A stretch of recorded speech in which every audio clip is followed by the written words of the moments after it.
I've been in the business now about 17 years, and we'll usually do anywhere from 5 to 6 jobs at any given time, and they'll range from kitchen and bathroom renovations right up to a whole house or a pretty major renovation.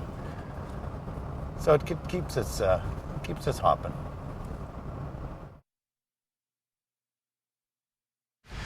Now we can only put scaffold up on the front of the house and on this side.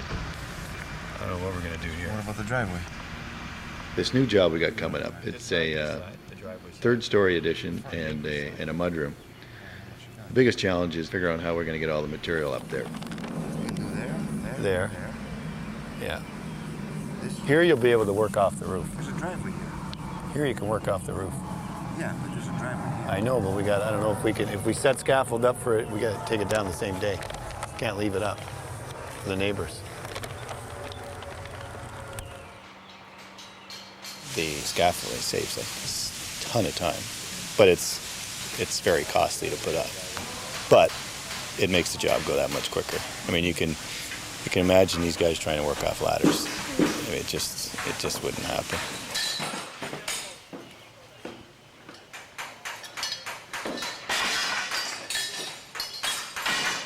Putting a third story on could turn out to be a nightmare, but it's not. So far, it's so good.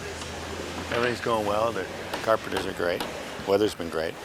We're doing 2 bedrooms and a bathroom. That's about it. Nothing much going on in the back. Just a little mudroom off their deck.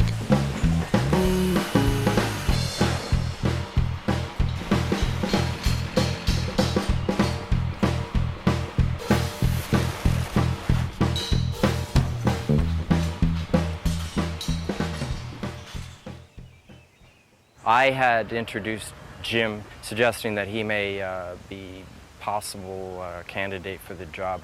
Jim came in and his approach is somewhat different in that not getting into the construction difficulties and the aspects associated with tearing off the roof of a second story in the middle of summer while you're trying to still live in the house. Jim just suggested to the client simply that I can do the job and it's going to be lovely. I don't think most owners really want to understand the sort of complexities and nuances of sort of construction and tarping. They just like to hear that everything's going to be okay.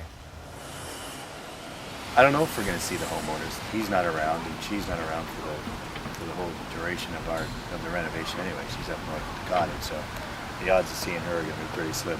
And I haven't really seen him much myself, other than on the cell phone or voicemail, and that's usually the way we get things done. John, is this thing, we close this in, don't we?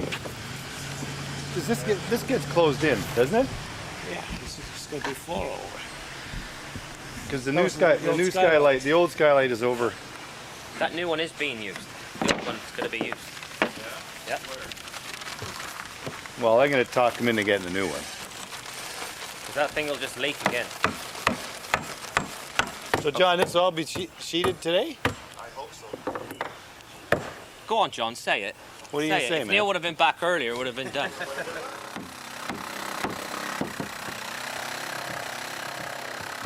It's a tricky job. Rarely do we demolish and build at the same time. The reason we're doing this is just to close it in from the elements as fast as we can, because our biggest fear is the rain. Now, our other fear is a certain neighbor across the road. So far, the neighbor's been good. We've been told there's huge potential of some stuff going on, but so far, she hasn't come out. So we're okay so far, and we're keeping our fingers crossed. But I know something will happen soon. It always does. Nothing ever goes smooth, especially with the neighbors. It doesn't look that tough, but it is. It's more stress. The stress part is this part now, though. If you don't have a roof on the guy's house, all the furniture in there, everything. If it rains, we'll have a tarp, but there's always the possibility of something happening. So, yeah, that's when the stress sits in. Once I see the roof on and the shingles go on, I'll be sleeping better at night.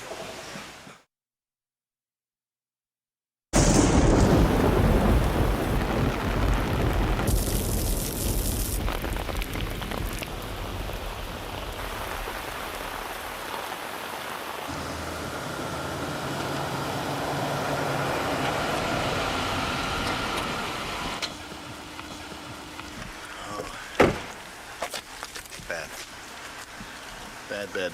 What happened? Got some major damage from the weather last night, so I gotta go see what's going on. It's probably going to be upwards of $25,000 in damage. This is what I feared most. Now it's become a reality.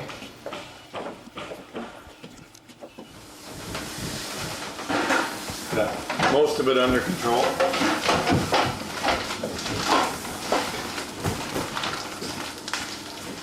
See? It's all collecting up. So, if we don't get rid of it, then it'll never dry.